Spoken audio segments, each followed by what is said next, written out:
চলন্ত বাইকে বাইক চালকের ওপর মৌমাছির আক্রমণ, বাইক থেকে রাস্তায় ছিটকে পড়ে জখম যুবক। বুধবার ঘটনাটি ঘটেছে ধূপগুড়ি মহকুমার দাউকিমারি বাজার সংলগ্ন এলাকায়। আহত বাইক চালক যুবকের নাম দেবজিৎ বসাক, তার বাড়ি বানারহাট ব্লকের কলাবাড়িতে। স্থানীয় সূত্রে জানা গিয়েছে, এদিন ওই যুবক বাইকে করে ধূপগুড়ির দিকে আসার পথে দাউকিমারি বাজার সংলগ্ন এলাকায় তার ওপর আক্রমণ চালায় মৌমাছির দল। এরপর সে বাইক থেকে রাস্তায় ছিটকে পড়ে। একদিকে যেমন মৌমাছির কামড়ের যন্ত্রণায় ছটফট করছিল ওই যুবক, অন্যদিকে রাস্তায় পড়ে গিয়ে পায়ে এবং হাতে আঘাত লাগে।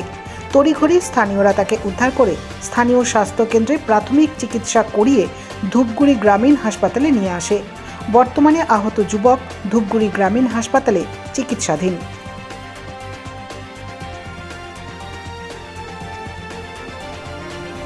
ওখানে মৌমাছি কামড়িয়েছে দাউকিমারি বাজারে, কমসে কম 200টা মৌমাছি কামড়িয়েছে আর এবং অ্যাক্সিডেন্ট হয়েছে, পড়ে গেছে, পড়ে গিয়ে পায়ে ব্যথা পেয়েছে আর হাতেও ভেঙে গেছে।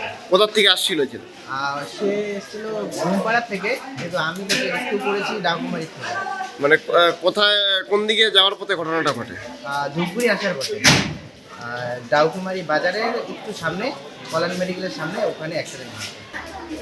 মৌমাছি আক্রমণ করে এবং পুরা মৌমাছি ওর পুরা শরীরে কামড় দিয়েছে এবং ওখান থেকে আমি ওখান থেকে নিয়ে মেডিকেলে নিয়ে গেছিলাম, ওখানে ওখান থেকে ওষুধ খাইয়ে তারপরে এখানে আমি নিয়ে এসেছি।